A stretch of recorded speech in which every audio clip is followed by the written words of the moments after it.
अस्सलाम वालेकुम। मेरा नाम है अबरार चौहान। आज हम बाब नंबर 4 के अंदर कसीरुल इंतखाबी सवालात को करने जा रहे हैं। इसमें हम जो पिछले मौजू हैं उनको भी थोड़ा-सा उनका जायज़ा लेंगे ताकि आप आसानी से इन सवालात को हल कर सकें। तो चलते हैं हम अपने लेक्चर की तरफ। आज हम बाब नंबर 4 की मश्क के मुख्तसर सवालात को करने जा रहे हैं। ये सवालात एक से ज़्यादा लेक्चर्स के अंदर ज़ेरे बहस आएंगे। सबसे पहले हम पहला मुख्तसर सवाल इस मश्क का करते हैं। एटम्स आपस में क्यों रिएक्ट करते हैं? देखें, इसमें हमसे ये पूछा जा रहा है एटम्स रिएक्ट करते हैं, उसकी कोई वजह है, वो हमसे पूछी जा रही है। पहली बात तो ये है कि हमें ये पता होना चाहिए कि एटम्स अगर आपस में रिएक्ट करते हैं तो वो हासिल क्या करना चाहते हैं। एटम्स आपस में रिएक्शन करके नोबल गैसेस जैसी इलेक्ट्रॉनिक कन्फिग्रेशन हासिल करना चाहते हैं। तो मैं यहां लिखूंगा पहली बात कि एटम्स आपस में रिएक्शन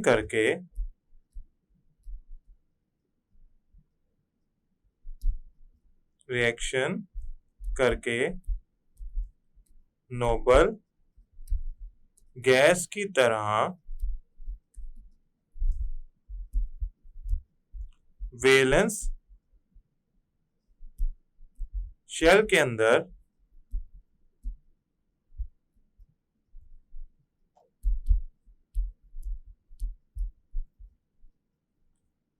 ऑक्टेट रूल और कुछ एटम डुप्लेट रूल भी करते हैं। और डुप्लेट रूल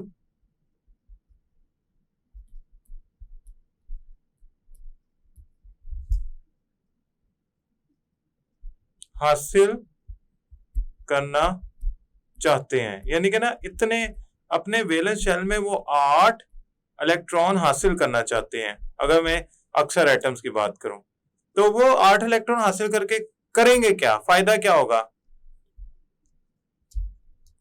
इस तरह यानी कि नोबल गैसेस जैसी इलेक्ट्रॉनिक कॉन्फ़िगरेशन हासिल करके या ऑक्टेट रूल पूरा करके वो करेंगे क्या? इस तरह वो इस्तेकाम हासिल कर लेंगे। देखें, मैंने यहां जवाब जो दिया है ना वो बड़ा सादा अल्फाज में दिया है। आप इसको ये लिखेंगे कि एटम्स नोबल गैस की तरह इलेक्ट्रॉनिक कॉन्फ़िगरेशन हासिल करना चाहते हैं। वो इलेक्ट्रॉनिक कॉन्फ़िगरेशन हासिल करने का मतलब ये है कि वो अपने वैलेंस शेल में ऑक्टेट या डुप्लेट रूल के मुताबिक चलना चाहते हैं। ज्यादातर एलिमेंट्स ऑक्टेट रूल ही चाहते हैं, लिहाजा मैंने ऑक्टेट रूल पे ही जोर दिया है। इस तरह वो इस्तेकाम हासिल कर लेंगे, इस तरह वो स्टेबल हो जाएंगे। इस्तेकाम का मतलब होता है स्टेबल हो जाएंगे। एटम्स में आपस में रिएक्शन करने की सिर्फ ये वजह है कि वो इलेक्ट्रॉन लेके, दे के या शेयर करके, जिसे आप कहते हैं इश्तराक करके, नोबल गैस की तरह की इलेक्ट्रॉनिक कॉन्फ़िगरेशन हासिल कर लें। ये हो गया पहला हमारा मुख्तसर सवाल। अब चलते हैं दूसरे मुख्तसर सवाल की तरफ। अब हमारा दूसरा मुख्तसर सवाल ये है कि एक इलेक्ट्रोनेगेटिव एलिमेंट और एक इलेक्ट्रोपॉजिटिव एलिमेंट के दरमियान बनने वाला जो बॉन्ड है, ठीक है, वो आयनिक क्यों होता है? देखें, बड़ी सादा सी बात है। इलेक्ट्रोपॉजिटिव और इलेक्ट्रोनेगेटिव एलिमेंट्स के बारे में अगर हम समझ जाए ना तो आयनिक बॉन्ड तक पहुंच जाएंगे। इलेक्ट्रोनेगेटिव एलिमेंट्स ऐसे होते हैं या एटम्स ऐसे होते हैं जो इलेक्ट्रॉन हासिल करना चाहते हैं।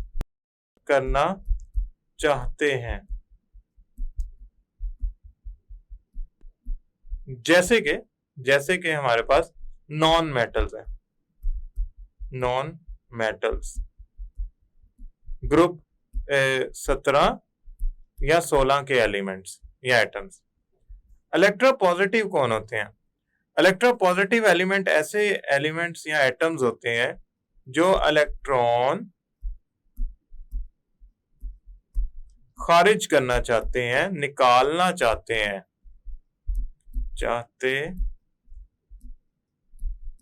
हैं, ये कौन होते हैं? ये होती हैं मेटल्स, जैसे ग्रुप 1 और 2 के एटम्स। अब मुझे बताएं क्या होगा? यकीनन जब मेटल और नॉन मेटल का आपस में रिएक्शन होगा, जब मेटल और नॉन मेटल का आपस में रिएक्शन होगा, तो उस रिएक्शन से जो चीज बनेगी वो बनेगी आयोनिक। क्यों? इलेक्ट्रोपॉजिटिव मेटल इलेक्ट्रॉन निकाल कर पॉजिटिव आयन बनाएंगी, मिसाल के तौर पे ए पॉजिटिव। नॉन मेटल इलेक्ट्रॉन हासिल करके नेगेटिव आयन बनाएंगी। तो एक पॉजिटिव आयन और एक नेगेटिव आयन मिलकर हमेशा आयनिक कंपाउंड ही बनाएंगे। बॉन्ड आयनिक होगा और कंपाउंड आयनिक ही होगा।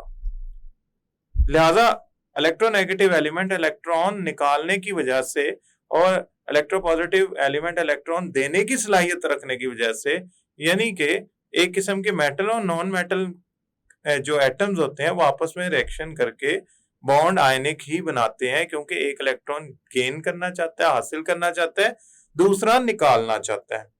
अब हम चलते हैं तीसरे मुख्तसर सवाल की तरफ। तीसरा मुख्तसर सवाल ये है कि आयनिक कंपाउंड्स ठोस होते हैं। ठोस का मतलब आप जानते हैं, ठोस कहते हैं सॉलिड को। इसकी वजाहत करनी है हमने। इससे पहले मादे की 3 हालतों के बारे में हम पढ़ते हैं। मादे की 3 हालतें हैं। देखें, इसके जवाब लिखने से पहले मैं आपको समझाना चाहता हूं। मादा 3 हालतों में पाया जाता है। एक होता है ठोस सॉलिड, एक होता है माया लिक्विड, और एक होता है गैस। देखें, जो चीज ठोस होगी ना, उसके अंदर मौजूद एटम, आयंस या मॉलिक्यूल करीब करीब होंगे। मसलन ये देखें। अब आप खुद सोचें, ये एटम, आयंस या मॉलिक्यूल्स जो मैंने दायरे की शक्ल में बनाया नीले रंग के, ये करीब करीब क्यों है? क्योंकि इनमें कशिश यानी कि अट्रैक्शन की फोर्स बहुत ही ज्यादा होती है, बहुत ज्यादा होती है। माया में ये जो मैंने बना रहा हूं एटम्स या मॉलिक्यूल्स या आयंस, ये एक दूसरे से थोड़े थोड़े दूर हो जाते हैं। ये दूर तब होंगे जब इनमें कशिश सॉलिड या ठोस के मुकाबले में कम होगी। गैस में तो एटम्स एक दूसरे से या मॉलिक्यूल बहुत ही दूर होते हैं। ये बहुत दूर क्यों होते हैं? इसकी वजह इनमें कशिश ना होने के बराबर होती है।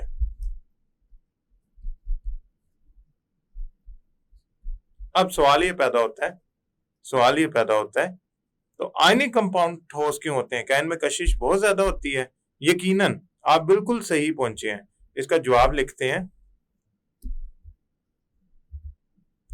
आयोनिक कंपाउंड्स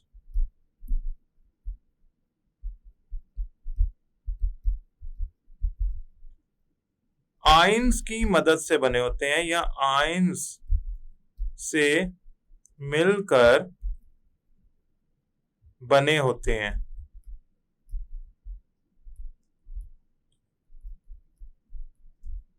आयंस के दरमियान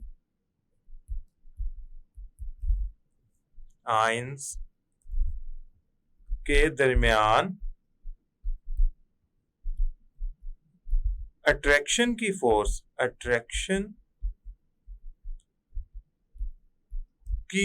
यानी कि कशिश की कुव्वत, आसान लफ्जों में इलेक्ट्रिकल, फितरत उसकी इलेक्ट्रिकल होती है और बहुत ताकतवर होती हैं, बहुत ज्यादा होती हैं।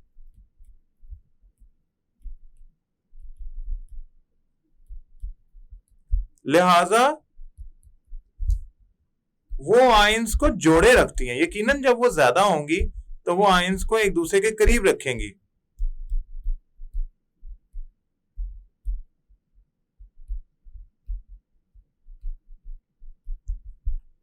जब आयंस आपस में जुड़े रहेंगे तो ऐसी मादे की हालत तो ठोस कहलाती है, लिहाजा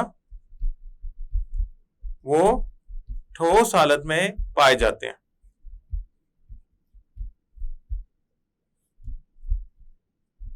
तो आपने बताना है कि आयंस होते हैं, आयंस में अट्रैक्शन की फोर्स बहुत ज्यादा होती है और इलेक्ट्रिकल फितरत की होती है, यानी कि इलेक्ट्रोस्टैटिक फोर्स होती है या इलेक्ट्रिकल फितरत की कुव्वत होती है। ये बहुत ताकतवर फोर्स होती है, ये आयंस को आपस में जोड़े रखती है, दूर दूर नहीं जाने देती। तो आयंस अगर जुड़ जाएंगे तो वो तो ठोस का स्ट्रक्चर या ठोस की साख्त बन जाएगी, तो लिहाजा हम कहते हैं कि वो ठोस हालत में है। अब हम चलते हैं चौथे मुख्तसर सवाल की तरफ। अब हमसे सवाल ये पूछा जा रहा है कि ज्यादा इलेक्ट्रोनेगेटिव एलिमेंट्स आपस में बॉन्ड बना सकते हैं। अब एक बात समझिएगा, ज्यादा इलेक्ट्रोनेगेटिव एलिमेंट्स कहाँ होते हैं? मॉडर्न पीरियोडिक टेबल के अंदर ग्रुप नंबर 15, 16, 17 के जो एलिमेंट्स हैं, मिसाल के तौर पे नाइट्रोजन, ऑक्सीजन, फ्लोरीन वगैरह, ये इलेक्ट्रोनेगेटिव एलिमेंट्स हैं, यानी कि इनकी इलेक्ट्रोनेगेटिविटी ज्यादा है। हमसे ये पूछा जा रहा है कि ये आपस में बॉन्ड बना सकते हैं, अगर बनाते हैं तो उसकी वजाहत करें। देखें, मेटल्स के साथ जब इलेक्ट्रोनेगेटिव एलिमेंट्स रिएक्शन करते हैं तो इलेक्ट्रॉन गेन करते हैं, हासिल करते हैं, ले लेते हैं। लेकिन जब एक इलेक्ट्रोनेगेटिव एलिमेंट किसी और इलेक्ट्रोनेगेटिव एलिमेंट से जुड़ना चाहेगा तो उससे दूसरा इलेक्ट्रोनेगेटिव एलिमेंट इलेक्ट्रॉन दे नहीं सकता, लेकिन उससे इश्तराक तो कर सकता है।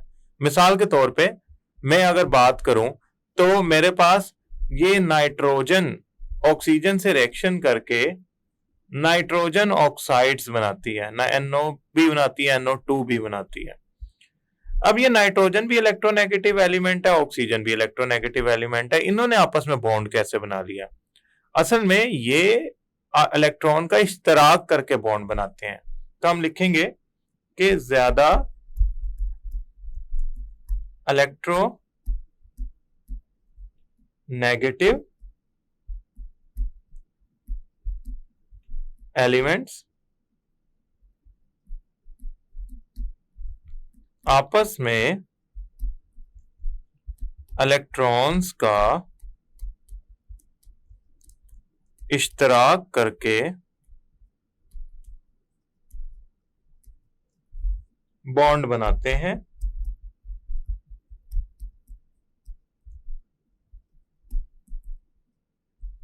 अब आप सोच रहे होंगे ये इलेक्ट्रॉन के इश्तराक से जो बॉन्ड बनता है वो किस किस्म का होगा? देखें, मिसाल के तौर पे हाइड्रोजन और क्लोरीन आपस में बॉन्ड बनाए, दोनों नॉन मेटल्स हैं, तो वो पोलर होगा। लेकिन अगर क्लोरीन क्लोरीन से ही बॉन्ड बनाती है, यानी कि आपस में ही वो बॉन्ड बना लेते हैं, दो एटम एक जैसे, तो फिर वो नॉन पोलर होगा, लेकिन होगा कोवलेंट। ठीक है, तो यहां लिखते हैं बॉन्ड बनाते हैं, लिहाजा इनमें कोवलेंट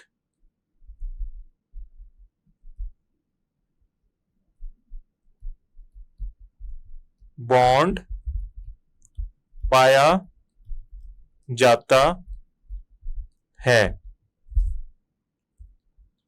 ये इलेक्ट्रॉन की शिराकतदारी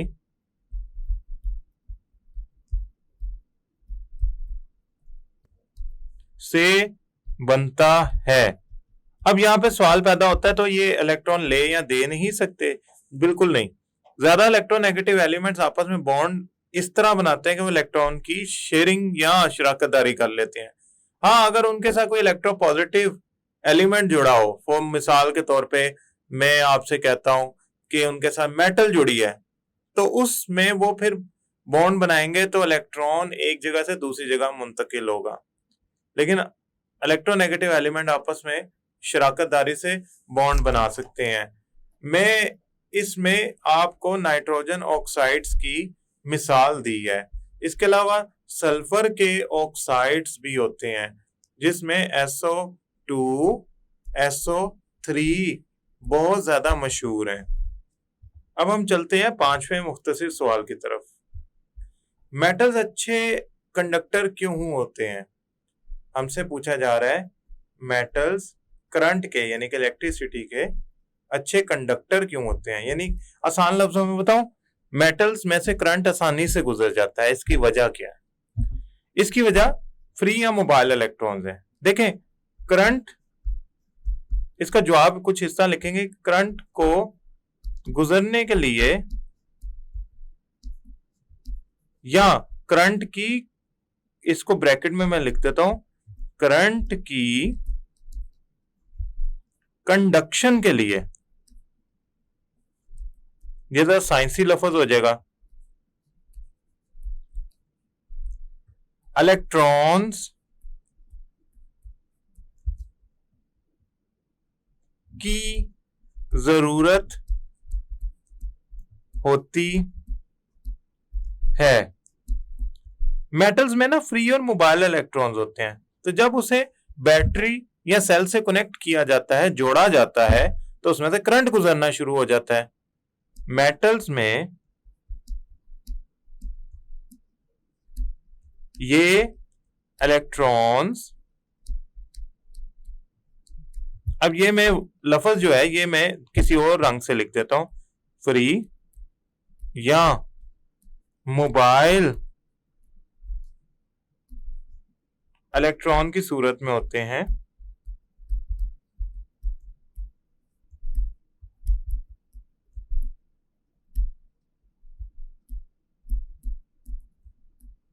जो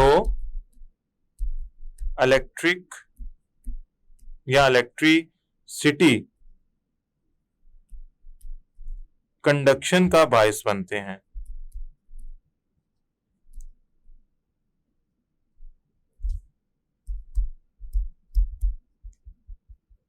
बायस बनते हैं। अब एक बात याद रखिएगा, अगर ये फ्री और मोबाइल इलेक्ट्रॉन्स ना होते तो मेटल्स में से करंट गुजर ही नहीं सकता था, क्योंकि करंट गुजरने के लिए इलेक्ट्रॉन का एक जगह से दूसरी जगह जाना जरूरी होता है। यानी कि इलेक्ट्रॉन्स का फ्लो, चलना, मोबाइल होना जरूरी होता है। क्योंकि इस तरह के इलेक्ट्रॉन मेटल के अंदर मौजूद होते हैं, लिहाजा जब आप उसे सेल या बैटरी से कनेक्ट करते हैं, जोड़ते हैं, तो वो चलना शुरू हो जाते हैं। मैं उम्मीद करता हूँ ये लेक्चर आपको समझ आया होगा। अगले लेक्चर तक के लिए अल्लाह हाफिज।